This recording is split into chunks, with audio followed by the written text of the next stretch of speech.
हम भूल जाएं कि माजी में क्या हुआ। हमारी लीडरशिप आपस में बैठे ना बैठे, मगर क्या हम पार्लियामेंटेरियंस पार्लियामेंट की खातिर, बेहतरी की खातिर, क्या हम कोई चार्टर ऑफ पार्लियामेंट नहीं साइन कर सकते? क्या हम लोग इकट्ठे बैठ के नहीं कर सकते? क्या हम लोग बेहतरी की तरफ नहीं जा सकते? हम लोगों के हुकूक की बात करें, हम इश्यूज़ की बात करें। मैं तो ये यकीन रखता हूँ कि आपने जो बाहर जाके बात करनी उसके बजाय यहाँ करें, मगर जो किताब कहती है, कॉन्स्टिट्यूशन कहती है, रूल्स कहती हैं, उसके दायरे में रह के करें। तो फिर तो कोई वजह नहीं है। आप गवर्नमेंट को के इश्यूज़ पे करें, गवर्नमेंट की परफॉर्मेंस पे करें, ज़रूर करें, ज़ातियात से हम निकल जाएं। पाकिस्तान तहरीक इंसाफ की गिरफ्तार में इमरान असम्बली के प्रोटेक्शन ऑर्डर्स जारी। बैरिस्टर गौहर, दावड़ कुंडी और अली मोहम्मद खान की स्पीकर अयाज सादिक से चैम्बर में मुलाकात। बैरिस्टर गौहर की मुलाकात के बाद मीडिया से गुफ्तगू। बताया पीटीआई के गिरफ्तार एमएनएस के प्रोटेक्शन ऑर्डर जारी कर दिए गए। तमाम अरकान कल ऐवान में आएंगे। पार्लियामेंट हाउस से अरकान पार्लियामेंट की गिरफ्तारी पर स्पीकर कौमी असम्बली ने 4 रुकनी फैक्ट फाइंडिंग कमेटी कायम कर दी। Additional secretary Iftikhar Ahmad convener होंगे।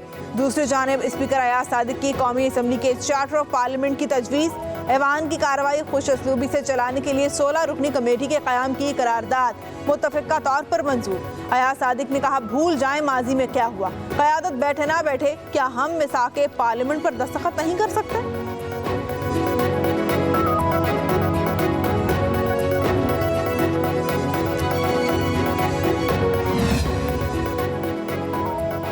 पार्लियामेंट के अहाते से अरकान असम्बली की गिरफ्तारियों पर स्पीकर कौमी असम्बली का एक्शन। सार्जेंट आर्म्स और 4 एहलकार मुअत्तल कर दिए। 4 एहलकारों को 120 दिन के लिए जिम्मेदारियों से हटा दिया गया।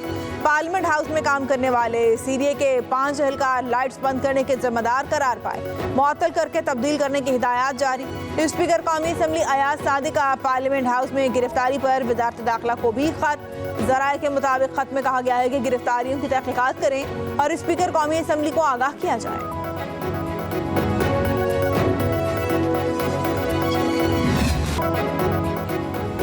आइन की बालादस्ती के बगैर कोई इदारा नहीं चल सकता। पार्लियामान मुल्क का सुप्रीम इदारा है। बिलावल भुट्टो का कौमी असम्बली के इजलास से खिताब। कहा, जिस सूबे की जिम्मेदारी पीटीआई की है वो बहुत से मसाइल का शिकार है। वज़ीर आला केपी की जिम्मेदारी अगर जलसों में लोगों को गालियां देना है तो वो अपनी सियासत चमका रहे हैं। पीटीआई अपने चेयरमैन का केस लड़े, लेकिन ऐवान में आकर अवाम की खिदमत करें। बानी पीटीआई से कोई ज़ाती मुखालिफत नहीं है। बिलावल भुट्टो ने कहा, हमारा हुकूमत के साथ इख्तिलाफ राय होता है। बानी पीटीआई ने माहौल ख़राब कर दिया, आप भी वही करेंगे जो बानी पीटीआई ने किया तो कल आप और मैं भी जेल में होंगे। हमारे 10 एमएनए साहिबान को जिस अंदाज से उठाया गया है, ये हिस्ट्री में याद रखा जाएगा। नकाबपोश आए, हर दरवाज़ा खोला गया है। वो चाबियाँ किसके पास थी? आप बराए मेहरबानी इसकी इंक्वायरी ऐसी ना करवाएं कि जिसमें से मासूम आम किस्म के बंदों को आप सस्पेंड कर लें, इसके तह तक जाएं। जनाब इंटीरियर मिनिस्टर साहब ने कहा कि ये दहशतगर्दी एक सचू की मार है। लगता है ये हुकूमत फ़कत एक जलसी की मार है। जलसा तो बहाना था, इनका निशाना हमारे ये बंदे सारे बैठे हुए, लेकिन ये बिकने वाले नहीं है। इंशाअल्लाह ताला ये हर हाल में हाल के साथ होगा। जो 10 सितंबर को हुआ, उम्मीद करता हूं यह पाकिस्तान की तारीख में दोबारा नहीं होगा। Chairman PTI barrister Gauhar Khan का कौमी असम्बली में इज़हार ख्याल। कहा, यह दीन ईमान के लिए स्याह तरीन दिन था। पार्लियामान को आइन और कानून ने मजबूत किया है। हमारे 10 एमएनएस को जैसे उठाया गया ये याद रखा जाएगा। इनको उठाने के लिए हर दरवाजा खोला गया।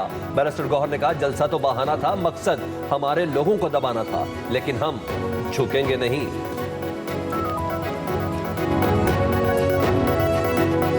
जो लैंग्वेज चीफ मिनिस्टर केपी ने इस्तेमाल की, अगर वो लैंग्वेज इस्तेमाल ना की होती तो ये वाकया ना होता। जब आप हदूद क्रॉस करते हैं, फेडरेशन को चैलेंज करते हैं कि आप लश्कर लेके आएंगे, पंजाब के पे हमला आवर होंगे, बारात लेके जाएंगे नाम लेके मरियम नवाज का, ये इस किस्म की बातें जो हैं ये खुदकुशी के मुतरादिफ हैं। अपोजिशन एहतजाज करे मगर रेड लाइन क्रॉस न करे। कौमी असम्बली में वज़ीर दिफा ख्वाजा आसिफ का तहरीक इंसाफ को मशवरा। कहा, अक्टूबर का नाम लेकर उम्मीदें वाबस्ता की जाती हैं। ऐवान में बड़ी तलखियां देखी मगर अब जो नजर आ रही हैं उसकी माजी में मिसाल नहीं मिलती। आसिफ जरदारी 11 साल जेल में रहे। स्पीकर साहब कोई रास्ता निकालें कि ऐवान को फाल किया जाए।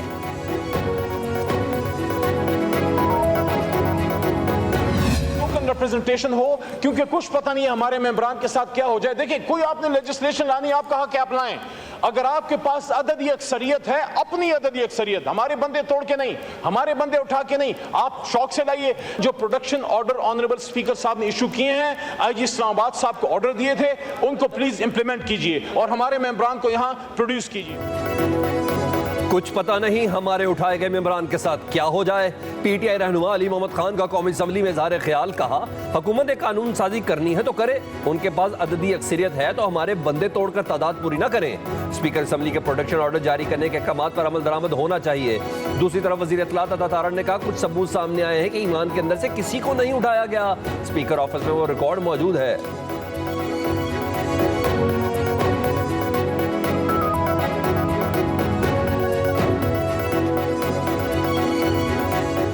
कुछ वीडियोस आपके भी नोटिस में आई, कुछ एविडेंस सामने आया कि हाउस के अंदर से किसी को नहीं उठाया गया। ये एविडेंस सामने आया, सुन लें, वो तहकीक कर लें। 9 सितंबर का दिन जमहूरियत के खिलाफ एक अटैक था, जिस वक्त आपके निकाब पोश लोग उन्होंने पार्लियामेंट पे हमला किया और वहां से आइन और कानून की धज्जियां उड़ाई और वहाँ से MNAs को अरेस्ट करके ले गए और पुलिस जो है वहाँ पे खड़ी थी और अभी सारे कह रहे हैं कि जी हमें नहीं पता। तो कौन लोग थे? ये कोई खलाई मखलूक थी, ये हाजूज माजूज इनको मैं कहता हूँ, ये कौन थे? पार्लियामेंट से किसने लोगों को उठाया? क्या ये कोई खलाई मखलूक थी? अपोजिशन लीडर उमर अयूब की पेशावर हाई कोर्ट में सहाफियों से गुफ्तगू, कहा महकमा मौसमियात का DG तो पार्लियामेंट से किसी को नहीं उठा सकता। दलेराना अंदाज में लोगों को जबरी तौर पर गुमशुदा किया। जमहूरियत में ये चीज़ नहीं चल सकती। उमर अयूब ने कहा हमारे खिलाफ फ्लैग ऑपरेशन किया जा रहा है, बस हो गई है, अब जिम्मेदारों के खिलाफ कार्रवाई होनी चाहिए। मुकदमा दर्ज करके इन्हें कैफरे किरदार तक पहुँचाया जाए। हमारे कारकुनों के खिलाफ जाली मुकदमे बनाए जा रहे हैं।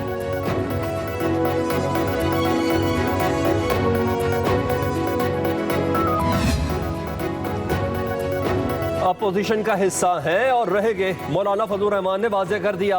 सरबराह JUI से साबिक वफाकी वजीर मोहम्मद अली दुरानी की मुलाकात। मौलाना फजल रहमान ने कहा आइन और जमहूरियत से मुतसादिम कानून साजी में हुकूमत किसी अपोजिशन जमात की हिमायत नहीं ले सकेगी।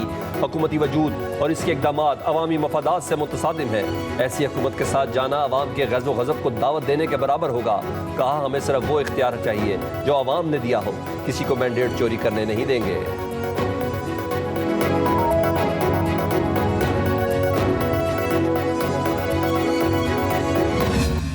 ऐसे कानून बनाए जा रहे हैं जो मार्शाल्लाह के बदतरीन दौर में भी नहीं थे। तो खास तौर पर कानून बनाया गया है पाकिस्तान का, जिसको कौमी असेंबली ने भी पास किया, सेनेट ने भी पास किया। आप यहीं से अंदाजा लगा सकते हैं कि आज हमारी हुकूमत की कैफियत क्या है। क्यों जलसे से घबराते हैं? एक अजीब मुल्क के अंदर माहौल है। आज पार्लियामेंट जो है वो सुप्रीम कोर्ट से कन्फ्रंटेशन में है, आमने सामने खड़े हैं। असेंबली के आते के अंदर से मुझे नहीं याद कभी कोई आदमी गिरफ्तार हुआ। स्पीकर साहब को इसका बड़े सख्ती से नोटिस लेना चाहिए। पूरे कौमी असम्बली एक ऐसे चौकी मार है। हुकूमत एक जलसे से खाइफ हो गई, काले कानून बना दिए, पूरा इस्लामाबाद बंद कर दिया। ये है हमारी जमहूरियत का हाल।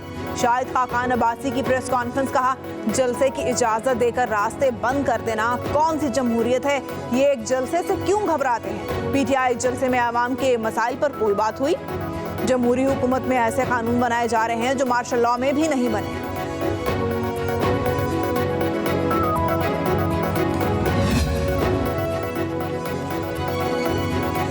वज़ीर आला KP अली अमीन गंडापुर मज़र-ए-आब से मुसलसल गायब। 2 रोज से असम्बली इजलास में भी शरीक नहीं हो रहे। वज़ीर आला गुज़िश्ता रोज वज़ीर आला हाउस में होने वाली प्रेस कॉन्फ्रेंस में भी मौजूद नहीं थे।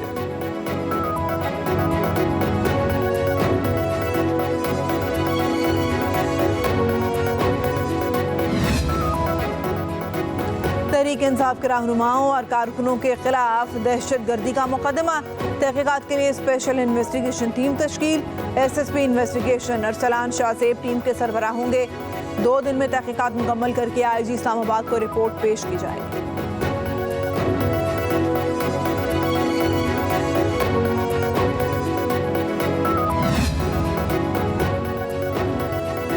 पेशावर हाई कोर्ट ने PTI रहनुमाओं की राहदारी जमानत मंजूर कर ली। जरताज गुल, उमर अयूब, असद कैसर और फैसल अमीन गंडापुर की राहदारी जमानत 10 अक्टूबर तक मंजूर की गई। एडवोकेट जनरल ने दरख्वास्त गुजारों को 1 महीने की राहदारी जमानत देने की दरख्वास्त की। दरख्वास्त में मौक़िफ़ अपनाया कि इंतजामिया ने जलसा 2 घंटे लेट करने पर पीटीआई रहनुमाओं के खिलाफ मुकदमा दर्ज किए। दरख्वास्त गुजार मुतल्लिक़ा अदालतों में पेश होना चाहते हैं। गिरफ्तारी का खदशा है, राहदारी जमानत दी जाए ताकि अदालत में पेश हो सके।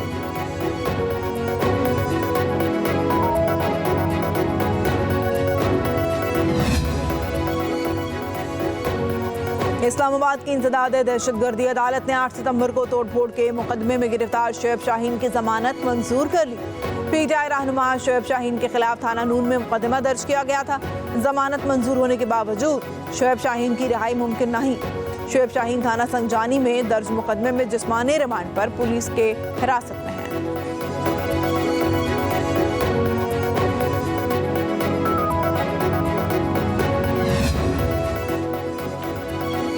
मुशीर इत्तलात केपी बैरिस्टर सैफ कहते हैं पार्लिमान की बेतौकीरी पर जाली वज़रा की टटाई हैरान कुन है। बाज बुग़्ज़-ए-बानी पीटीआई में वज़रा पार्लियामेंट की बेतौकीरी पर भी खुश हैं। जाली वज़रा 9 मई के ड्रामे पर मगरमच्छ के आंसू बहाना बंद करें, 10 सितंबर का मातम करें। स्पीकर रियाज सादिक आएँ बाएँ शाएँ से काम न लें। पार्लियामेंट पर हमला करने वालों के खिलाफ FIR दर्ज करें।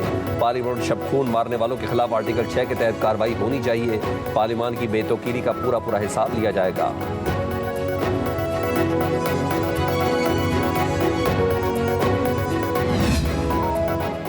हुकूमत ने सुप्रीम कोर्ट से डैम्स फंड्स की रकम मांग ली। दियामिर भाषा और मोहम्मद डैम्स फंड्स केस की समाअत के दौरान additional attorney general Aamir Rahman ने मौक़िफ़ अपनाया कि डैम्स फंड्स की रकम वफाक और वापडा को देने की दरख्वास्त दायर कर दी। चीफ जस्टिस के इस्तिफ़सार पर वापडा के वकील साद रसूल ने आगाह किया कि तकरीबन 20 अरब रुपए डैम्स फंड में मौजूद हैं।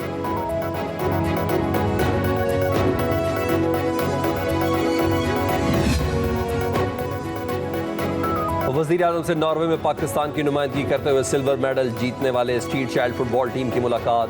शहबाज शरीफ ने खिलाड़ियों के जज्बे और कामयाबी को सराहा। कहा आप सब खिलाड़ी पाकिस्तान के दरख्शां सितारे हैं। आपकी बेहतरीन कारकर्दगी इस बात की गवाह है कि पाकिस्तान नौजवानों को मौका मिले तो वो पूरी दुनिया में अपनी सलाहियतों का लोहा मनवाते हैं। पाकिस्तान में फुटबॉल की तरक्की के लिए हर मुमकिन इकदाम करेंगे। वज़ीर आज़म से मिक्स मार्शल आर्ट फेडरेशन के अहदेदारान और खिलाड़ियों के लिए भी मुलाकात। वज़ीर आज़म ने कहा कि international mix martial arts federation Asian championship में पाकिस्तान के खिलाड़ियों ने 12 मेडल जीतकर मुल्क को कौम का सर फख्र से बुलंद किया।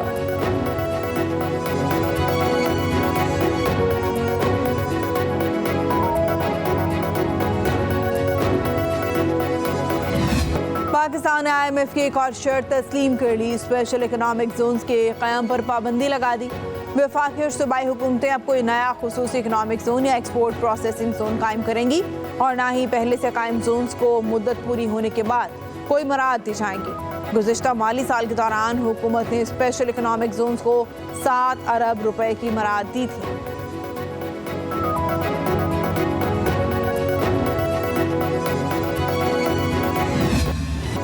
कराची समेत मुल्क भर के सार्फिन के लिए बिजली मजीद ₹1.74 महंगी। नेपरा ने बिजली अप्रैल से जून 2024 की सहमाई एडजस्टमेंट कीमत में महंगी की। बिजली की कीमत में इजाफे की वसूली सितंबर से नवंबर के 3 माह में की जाएगी। सार्फिन पर 43 अरब 23 करोड़ रुपए का इजाफी बोझ पड़ेगा।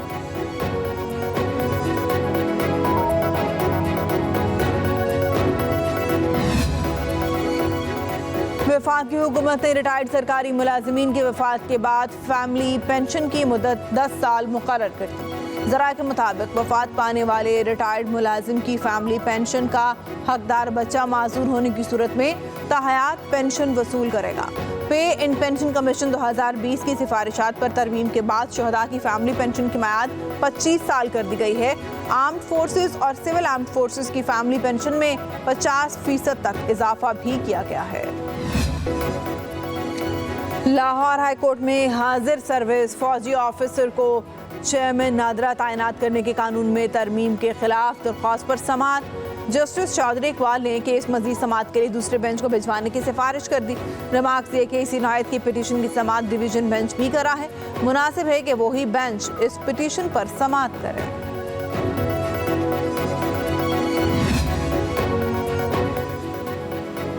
सिंध हाई कोर्ट में इसहाक डार की बतौर नायब वज़ीर आज़म तकर्रुरी के खिलाफ दरख्वास्त पर समाअत की इस्तदा मंजूर। अदालत ने फ्रीकैन से 2 हफ्तों में जवाब तलब कर लिया। वकील दरख्वास्त गुजार ने मौक़िफ़ इख्तियार किया कि आइन में डिप्टी वज़ीर आज़म का कोई ओहदा नहीं। अदालत ने रिमार्क्स दिए कि चौधरी परवेज़ इलाही भी नायब वज़ीर आज़म रह चुके हैं। इस पर वकील ने जवाब दिया कि परवेज इलाही के नोटिफिकेशन में लिखा गया था कि वज़ीर आज़म के इख्तियारात इस्तेमाल नहीं करेंगे।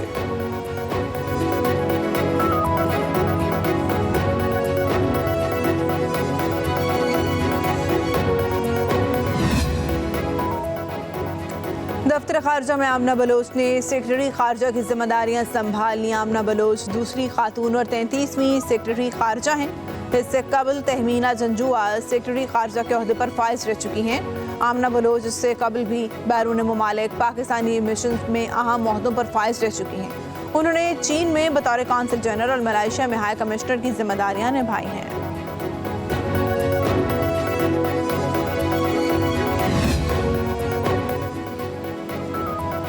पंजाब में ऑन ड्यूटी पुलिस एहलकारों की सोशल मीडिया और कैमरे के इस्तेमाल पर पाबंदी आयद। वज़ीर आला पंजाब की ज़ेर सदारत अमन व अमान से मुतल्लिक़ अमूर के जायज़ इजलास में फैसला।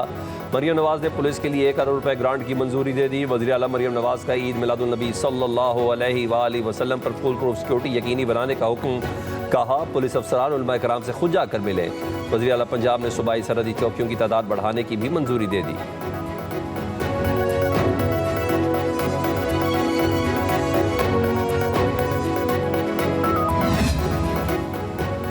लकी मरवत में पुलिस पर हमलों के खिलाफ एहलकारों का एहतजाज तीसरे रोज भी जारी। पुलिस एहलकारों ने 2 मजीद मुकामात पर धरना दे दिया। इन धरनों से शहर को मिलाने वाले तमाम रास्ते बंद हो गए। मुजाहिरीन का कहना है जब तक उनके मुतालबात पूरे नहीं होते एहतजाज जारी रहेगा।